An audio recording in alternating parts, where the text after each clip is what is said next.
झनक का हुआ एक्सीडेंट। जी हाँ दोस्तों, हम बात कर रहे हैं स्टार प्लस के शो झनक की। तो दोस्तों, आगे बढ़ने से पहले अगर आप इस चैनल पर नए हैं तो इसे सब्सक्राइब कर दीजिए, साथ ही बेल आइकन दबाना ना भूलें।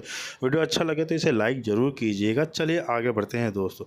जैसे कि हम देख रहे हैं, झनक और ऋषि की शादी हो जाती है। ऋषि बोलता है मुझे घर जाना है। नूतन झनक से गले अलग होने के कारण रो रही होती है। झनक बोलती है अम्मा तू रो मत, यह शादी झूठ है, फिल्म जैसा शादी है। हम दोनों की ज़बरदस्ती से यह शादी हुई है, इसलिए हम इस शादी को असली नहीं मानते हैं। हमें तो यह दुख हो रहा है कि हम तुमसे अलग होंगे तो ऐसी ही रोती रहेगी तो हम कैसे जाएंगे।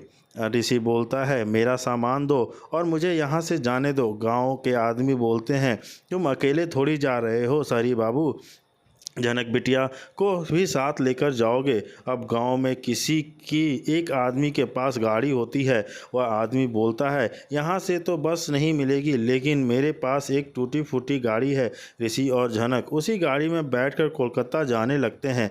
अब रास्ते में झनक को भूख लगी होती है।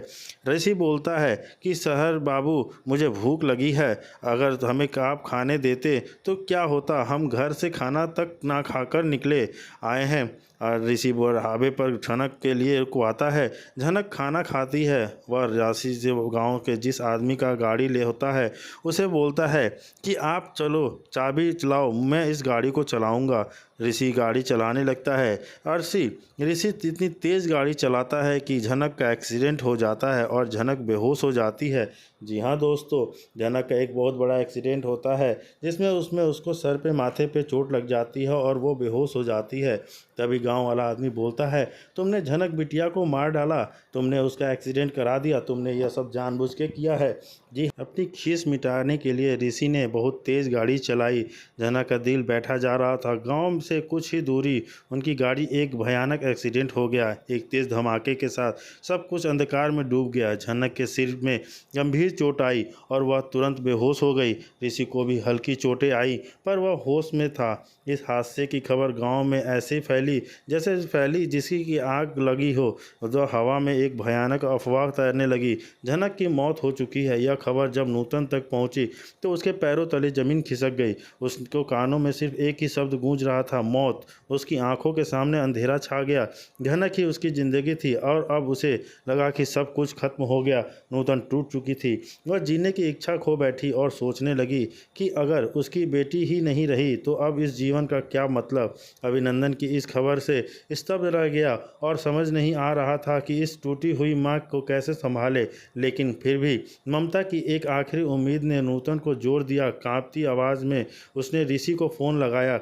मेरी बेटी मेरी झनक के साथ क्या हुआ है। ऋषि ने जब उसे बताया झनक के सिर पर हल्की चोट आई है, लेकिन वह अब खतरे के बाहर है और जल्दी ठीक हो जाएगी, तो नूतन को लगा जैसे उसे नई जिंदगी मिल गई हो। उसकी आंखों से आंसुओं की धारा बह निकली, पर इस बार यह आंसू खुशी के थे। उसकी जान में जान आई। हालांकि राहत के साथ एक नई चिंता भी पैदा हो रही गई। नूतन के मन में यह सवाल गुनगुनाने लगा कि कहीं उसने झनक और ऋषि के साथ भेजकर कोई गलती तो नहीं कर दी। क्या गांव वालों ने के दबाव में आकर उसने अपनी बेटी की किसी नई मुसीबत में तो नहीं डाल दिया। एक सवाल गहरे जख्म की तरह उसके दिल में बैठा गया था। उधर ऋषि, जिसे अपनी लापरवाही का एहसास हो रहा था, झनक का पूरा उसकी चोटों और कमजोरी ने ऋषि के भीतर एक अनदेखा करुणा जगा दी थी। उसने झनक को अपने पास रखा। उसने खाने पीने और दवाइयों का ध्यान रखा। झनक की सादगी और उसकी मासूमियत धीरे धीरे ऋषि को कठोर कवच से भेदने लगी थी। उसे लगने लगा था कि यह लड़की सिर्फ एक गांव की दुल्हन नहीं बल्कि एक जिम्मेदारी है, एक नया एहसास है।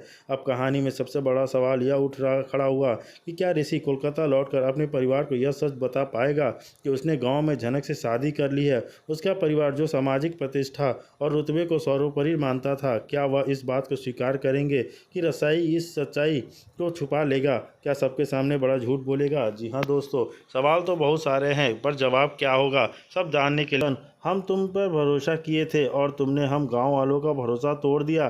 जनक को भेज दिया उसे शहरी को भगाने के लिए। नूतन बोलती है, आप लोग जो कुछ भी कर रहे हो वो बहुत गलत कर रहे हो। इस लड़के की शादी होने वाली है और इसकी ज़बरदस्ती आप शादी कर रहे हो। जनक बोलती है, शहरी बाबू आप हमसे शादी कर लो यह समझ के कि यह फिल्म और सिनेमा वाला शादी हो रही है। ऋषि बोलता है, चुप करो, तुम्हें यहाँ मजाक लगता ही है और मेरी और तुम्हारी शादी की बातें चल रही हैं। मैं तुमसे शादी नहीं करूँगा। जनक बोलती है, अब हमारे पास कोई भी उपाय नहीं है शादी करने के लिए। अगर आपको कोई उपाय समझ में आता है तो। जनक बोलता है कि नहीं। जनक ऋषि से बोलती है कि आप हमसे शादी करके हमको शहर ले जाना और सबको बोल देना कि हमारी आपसे शादी नहीं हुई है। ऋषि बोलता है, 3 जिंदगी या बर्बाद हो जाएंगी अगर मैंने तुमसे शादी कर लिया तो। गांव वाले और ऋषि को दूल्हा बनाने के लिए ले जाते हैं। अब दूसरी तरफ नून बहुत चिंता कर रही होती है क्योंकि ऋषि का फ़ोन बंद आ रहा होता है। इसी को पता लगाने के लिए ऋषि को घर पे कॉल करती है पर वहाँ से भी कुछ पता नहीं चलता। मून अनिरुद्ध से बोलती है, बाबा आपका कोई जान पहचान वाला सिंबलपुरी में रहता है क्या? अनिरुद्ध बोलता है, नहीं, वहाँ मैं किसी को नहीं जानता। जनक अब और ऋषि की शादी कराई जाती है। जी हाँ दोस्तों, जनक और ऋषि की शादी की कार्यक्रम चालू हो जाते हैं। वही शादी हो रही थी जनक और ऋषि की। वहीं दूसरी तरफ जनक की विदाई हो रही थी। दुल्हन के लिबास में बंगाली वेशभूषा में सजी वो बेहद प्यारी लग रही थी। जनक लाल साड़ी, माथे पर सिंदूर, मिनरल ज्वेलरी और पारंपरिक मेकअप उसके सादगी भरे सौंदर्य को और निखार रहा था। ऋषि के लिए यह सब एक नाटक था पर जनक के लिए यह एक नया रूप, नया अनुभव। ऋषि तो जल्द से जल्द निकलना चाहता था। गांव वालों से रोकने की कोशिश कर रहे थे। अरे अभी क्या जल्दी है, अभी तो ब्याह हुआ है, अभी तो नाचेंगे, गाएंगे, खाएंगे, पिएंगे। तुम लोगों को जो करना है करो, नाचो, गाओ, सो, मरो, जो करना है करो, आई डोंट केयर। मुझे नफरत है। और खीज इतनी गहरी थी कि वह किसी की बात सुनने को तैयार नहीं था। उसके लिए यह लोग और उसका गांव सिर्फ एक जाल था जिससे वह आज़ाद होना चाहता था। नूतन को बस अपनी बेटी की खुशियाँ चाहती थी। उनके लिए वह शादी वास्तविक थी और उन्हें डर था कि जनक को भी उसी राह पर ना चलना पड़े जिस पर उन्हें चलना पड़ा था। वो देखती है कि कैसे उनकी सीधी सादी बेटी जो परेशानियों में भी चुप रहती है, एक अनजाने और अनिश्चित सफ़र पर निकल रही है। उसके आंसू थम नहीं रहे थे क्योंकि वह जानती थी कि यह विदाई सिर्फ एक शारीरिक दूरी नहीं बल्कि एक जीवन का बदलाव था। जब जनक ऋषि के साथ कोलकाता जा रही है तब एक तरफ ऋषि है जो उसे अपनी पत्नी नहीं मानता और दूसरी तरफ जनक जो इस शादी के महज एक ड्रामा समझ रही है। सबसे बड़ा सवाल यही है कि क्या जनक कभी ऋषि को असली पत्नी बना पाएगा? ऋषि को तो मून से प्यार करता है। मून उसकी मंगेतर है और उसकी शादी उससे होने वाली थी। यह कहानी में एक बार फिर से वही मोड़ आया है जहाँ एक लड़की की किस्मत किसी और के साथ बांध दी गई और उसकी अपनी नापसंद की कोई अहमियत नहीं है। कोलकाता का सफ़र ऋषि के लिए इंतजार और बेचैनी से भरा था जबकि जनक के लिए यह बस एक नई जगह की यात्रा थी। उसे लगता था कि कोलकाता पहुंचकर यह नाटक खत्म हो जाएगा और वह अपनी पढ़ाई, अपने सपनों को पूरा करने के लिए आज़ाद हो जाएगी। लेकिन उसे नहीं पता था कि वहाँ उसकी असली परीक्षा शुरू होने वाली है। जब जनक ऋषि के घर पहुँचेगी तो क्या वहाँ चुनौतियाँ काम कर पाएंगी? और ऋषि का परिवार जो मून को अपनी बहू के रूप में देख रहा था, क्या इस अनजान लड़की को जिसे ऋषि अपनी पत्नी बनाता है नहीं है अपना पाएगा? जी हाँ दोस्तों।